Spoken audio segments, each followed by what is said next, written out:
When I started looking through the 9/11 Commission report, I was outraged. I mean, millions of Americans were looking to this report, this book, to tell them what actually happened on September 11th, 2001. And they were doing so under the assumption that there had been a clear, open inquiry into the events, that all of the relevant questions had been asked and evidence had been provided. And this clearly was not the case. Well, the Keane report on 9/11, which was finally set up, I think is not a serious examination of what happened and what the causes were. I say that, first of all, because clearly the Bush administration didn't want to do it. They resisted all the calls for an official inquiry for several months. And what actually finally persuaded them to do this was not the politicians in Congress. It was the families, the wives of those who were killed at 9/11. The first thing it does is name the 19 hijackers, the mostly Saudi nationals. But of course we heard within days of the events that something like 5 or 6 of these people were still alive and well and living in the Middle East. Why wasn't this addressed in the 9/11 Commission report? Why wasn't there some inquiry as to who were the real hijackers if in fact the people who had been identified were clearly not the right people? And on the day itself, which I think is the most significant evidence, the first plane hit at 8:46 a.m., the Southern Tower at about 9:05 a.m., the third plane hit the Pentagon at 9:38 a.m. They knew there was a hijack between 8:10 and 8:20 in the morning, let's say 8:15, so they knew half an hour before the first plane, 3/4 of an hour before the second plane, and an hour and a half before the third plane hit their targets. And not once in that time did they scramble a warplane to intercept. Now that is just staggering.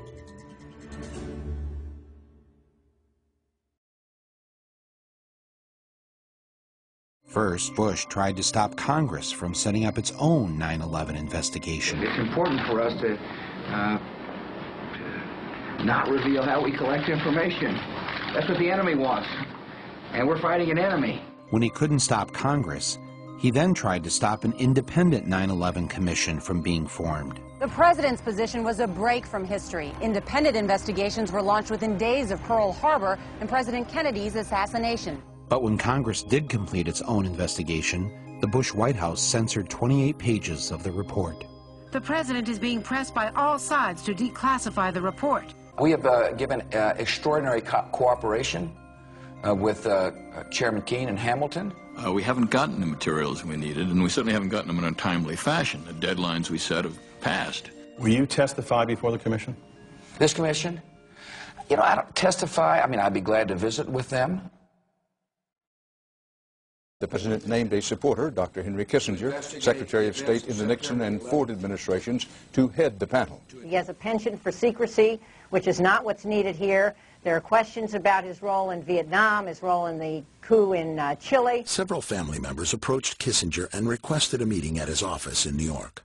Prior to the meeting, Kristen Breitweiser conducted a thorough investigation of Kissinger's potential conflicts of interest. Probably much to the chagrin of some of the people in the room, Lori asked some very pointed questions. Would you have any Saudi American clients that you would like to tell us about? And he was very uncomfortable, kind of twisting and turning on the couch. And then she asked whether he had any clients by the name of Bin Laden. And he just about fell off his couch. Former Secretary of State Henry Kissinger stepped down from the position Friday. We thought the meeting went well. I wouldn't want to be in the way of some of these families. I mean, they're... Kissinger was soon replaced by Tom Keene, a former New Jersey governor, and former Congressman Lee Hamilton, who had chaired the House Intelligence Committee. The president and vice president agreed to meet with the commission, but with a catch. They insisted on meeting together behind closed doors and not under oath. President, why are you and the Vice President insisting on appearing together before the 9/11 Commission? Because the 9/11 Commission wants to ask us questions. That's why we're meeting, and I look forward to meeting with them and answering their questions. Why you're appearing together rather than separately, which was their request? Because it's a good chance for both of us to answer questions that the 9/11 Commission is looking forward to asking us, and I'm looking forward to answering them. Let's see. We have to have one story, so I'll say part, and if I get it wrong, hedge a little bit and give me the next. I want to thank the Chairman and Vice Chairman for giving us a chance to share views on different subjects. And they had a lot of good questions, and I'm glad I did it. I'm glad I took the time. What topic did the commissioners want to spend most of the time on? Probably best that I not go into the details of the conversation. The President and Vice President of the United States, don't you think they should be able to stand up and speak their own words? They should go under oath. They should be, yeah. In public. Don't you think that the families deserve to have a transcript or to be able to see what you Adam, said? you asked me that question yesterday. I got the same answer, yeah. The chairman of the commission is Republican, and even more importantly, the executive director is a Republican. And this executive director, Philip Zelikow, is not just any old Republican. He was a member of the National Security Council of the Bush I administration, where he worked with Condoleezza Rice. Then, during the Clinton years, when the Republicans were out of office, he and Condoleezza Rice co-authored a book. And I have co-authored a book with somebody, and I know you have to be very good friends, and you have to share almost all beliefs in common.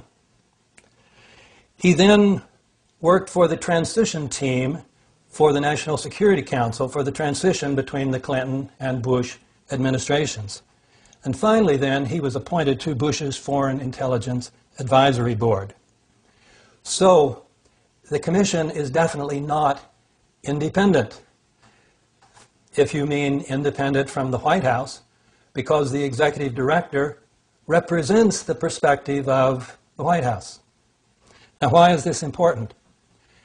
The executive director directed the work of the staff, and the staff of the commission, not the commissioners, did almost all the work. And as director of the staff, he decided which lines of inquiry were worthy to be looked into and which ones should not. Therefore, as executive director, Zelikow could direct the staff to investigate those events that were relevant to the official conspiracy theory and simply ignore all events that would be supportive of the alternative conspiracy theory. Some critics, having read the 9/11 Commission report, have called it the 9/11 Omission Report. Well, this is a good name because it systematically excludes virtually every fact supporting the alternative theory. Some people have also called it a whitewash, and it is. But this term assumes that the Commission should have investigated the White House, that is, various kinds of evidence suggesting that there was complicity by the White House. But given Zelikow's position, any investigation of the White House would have been carried out by, essentially, the White House itself. A more accurate way to put it was that as the White House's inside man on the Commission, Zelikow was in position to make sure that the White House, along with the CIA, the FBI, the Pentagon, and the Justice Department, was not investigated. Once we understand this, we will not be surprised by the Commission's omissions.